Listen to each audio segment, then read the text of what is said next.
6 ستمبر ہر سال یوم دفاع پاکستان کے طور پر منایا جاتا ہے۔ آج ہی کے دن 1965 میں بھارت نے اپنی فوجیں بھیجیں اور بغیر کسی انتباہ یا اعلان جنگ کے بین الاقوامی سرحد کے پار پاکستان پر حملہ کر دیا۔ ہندوستان کی یہ کارروائی، جو دنیا کی سب سے بڑی جمہوریت ہونے کی دعوے دار ہے، بین الاقوامی قانون، اقوام متحدہ کے میثاق کے اصولوں کی سراسر خلاف ورزی تھی۔ اس خطے کو مسخر کرنے کی خواہش میں ہندوستان نے متکبرانہ طور پر اپنے بین الاقوامی وعدوں کو پسپا کر دیا۔ 34 سال کے وقفے کے بعد بھی جب پاکستان میں نئی نسل فیصلہ ساز ہے، ہندوستان کی غداری کی یاد پوری طرح سے واضح نہیں ہے۔ 6 ستمبر کو صبح سویرے بھارتی فورسز نے سرحد عبور کی، پاکستان رینجرز کو پیچھے دھکیل دیا اور 2 محور پر لاہور کی طرف بڑھا۔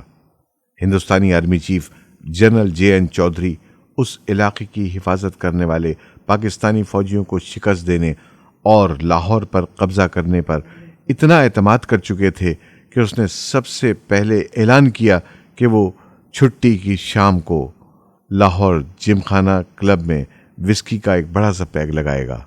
اس کے پاس اعتماد ہونے کی وجہ تھی، کیونکہ ہندوستان دکن میں حیدرآباد کے فاتح کے نام سے جانا جاتا تھا۔ یہ 17 سال پہلے تھا کہ جنرل چودھری نے بختر بند ڈویژن کے سربراہ دکن میں شاہی ریاست حیدرآباد پر حملہ کیا تھا۔ یہ تینوں حصوں کے ذریعے ہندوستان کے کثیر الجہتی حملے کا ایک حصہ تھا۔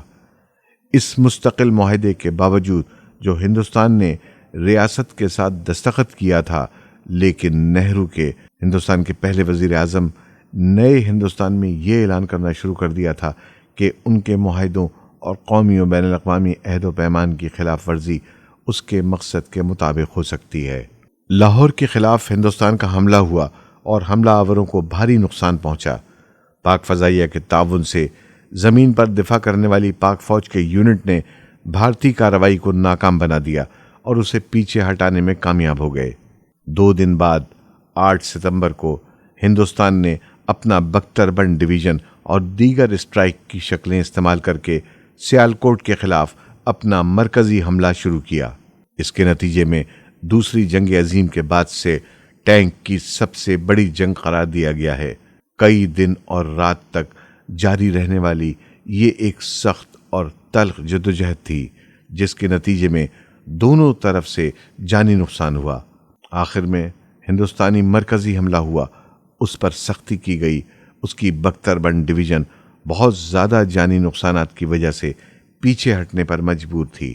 لاہور کے جنوب میں پاکستان نے خود ہی جوابی حملہ کیا اور ہندوستان کے کھیم کرن اور اس سے باہر کو اپنی گرفت میں لے لیا۔ اس سے لاہور کا سامنا کرنے والے ہندوستانی فوجیوں کے عقب کو شدید خطرہ لاحق ہوا۔ جنوبی پاکستان نے ہندوستانی فوجیوں کو پیچھے ہٹنے اور بھارتی سرزمین میں داخل ہونے کے لیے پہل کی۔ کارروائیوں کے دوران بھارت نے پاکستان کے تقریباً 400 مربع میل علاقے پر قبضہ کر لیا، لیکن اس نے پاکستان سے تقریباً 1600 مربع میل کھو دیا۔ جنگ کا خاتمہ سوویت یونین کی ثالثی کوششوں کے ساتھ ہوا اور تاشقند میں امن معاہدہ ہوا۔ پاکستانی قوم ستمبر 1965 کی ہندوستان سے ایک مضبوط اور خود اعتمادی کے ساتھ ابھر کر سامنے آئی۔ اس پر خود کو اور اپنی مسلح افواج پر فخر ہے۔ یہ ایک ایسی قوم تھی جو ہندوستان کے خطرے کا مقابلہ کرنے میں متحد تھی۔ جنگ میں کامیابی کے لیے قومی اتحاد اور میدان میں مسلح افواج کے لیے مکمل تعاون ضروری ہے۔ قوم کی حمایت سے پاکستان کی مسلح افواج نے بین الاقوامی سرحد کے پار ہندوستان کی برہنہ جارحیت کو پسپا کر دیا اور بھارت سے 4 گنا زیادہ علاقے پر قبضہ کر کے اس پر جنگ بندی قبول کرنے پر مجبور کرنے کے بعد اسے مذاکرات کی میز پر واپس آنے اور ہر ایک علاقے کو خالی کرنے پر مجبور کر کے اس کی قیمت ادا کر دی۔ یقیناً یہ ان کا بہترین وقار تھا، جس کو فوجیوں اور عام شہریوں کی آئندہ نسلوں نے بھی یاد کیا۔ جنوری سن 1965 سے لے کر مئی 1965 تک میجر عزیز بھٹی نے 70ویں پنجاب ریجمنٹ کے جنرل اسٹاف آفیسر GSO کی حیثیت سے خدمات انجام دیں، لیکن بعد میں ہندوستانی فوج کی جانب سے بین الاقوامی سرحدوں کو عبور کرتے ہوئے یلغار شروع کرنے کے بعد دونوں فوجی کمپنیوں کے کمانڈر کے عہدے پر تعینات رہے۔ ستمبر 1965 کو فوجی کمپنیوں کی رہنمائی کرتے ہوئے میجر بھٹی کو ابتدائی طور پر برکی کے علاقے کے قریب BRB کینال کی اگلی پوزیشنوں پر تعینات کیا گیا تھا، جو پاکستان کے پنجاب کے ضلع لاہور کے نواح میں آتا ہے۔ ہندوستانی فوج کے ساتھ سرکاری مصروفیت ستمبر کے مہینے میں اس وقت ہوئی جب بھارتی فوج نے لاہور میں داخلے کے پیش نظر توپ خانے اور اسلحہ خانے کے ذریعے برکی سیکٹر پر قبضہ کرنے کی کوشش شروع کر دی۔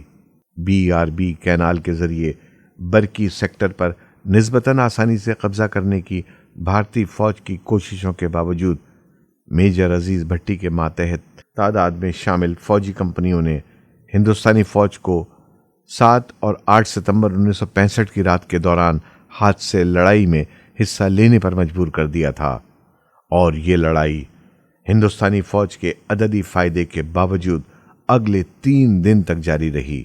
BRB کینال کے ذریعے برکی سیکٹر کے دفاع کے باوجود راولپنڈی میں آرمی GHQ میں کام کرنے والے فوجی حکمت عملی کے خیالات میں کم اہمیت نہیں تھی۔ برکی سیکٹر کا دفاع سخت تھا کہ ہندوستانی فوج کے اسلحہ خانے کو اپنے منصوبوں کو روکنا پڑا۔ منصوبہ لاہور پر قبضہ کرنا تھا، لیکن برکی سینٹر پر قبضہ کرنے اور BRB کینال کو ملانے والے پل کو تباہ کرنے کی توجہ مرکوز کرنی تھی۔ لاہور میں اپنے اہل خانہ سے ملنے اور آرام کرنے کی پیشکش کے باوجود میجر بھٹی نے اس پیشکش کو لینے سے انکار کر دیا۔ اس کے بجائے ایک آرمی سارجنٹ سے کہا کہ مجھے یاد نہ کرو، میں واپس نہیں جانا چاہتا، میں اپنے پیارے وطن کے دفاع میں اپنے خون کا آخری قطرہ تک بہا دوں گا۔ میجر عزیز بھٹی خندقوں کی تعمیر کی طرف بڑھے اور دشمن کے ہتھیاروں کی نقل و حرکت کو دیکھنے کے لیے اپنے آپ کو آگے کی نگرانی کی طرف کھڑا کیا، جہاں وہ اکثر توپ خانے کی اکائیوں کو احکامات دینے کے لیے بہتر نظریے کے ساتھ کھڑے رہتے تھے کہ کس طرف ہوٹرز کی طرف سے بھٹکتے ہوئے گولے کو فائر کرنا ہے۔ 10 ستمبر سن 1965 کو میجر بھٹی معمول کے مطابق تھے جب وہ آرمی سارجنٹ کی طرف سے خبردار کیا گیا کہ وہ احاطہ کرنے اور اہداف سے باہر نکل جانے کے باوجود دشمن کی پوزیشن کا مشاہدہ کرنے کے لیے اپنی خندق سے کھڑے ہوئے۔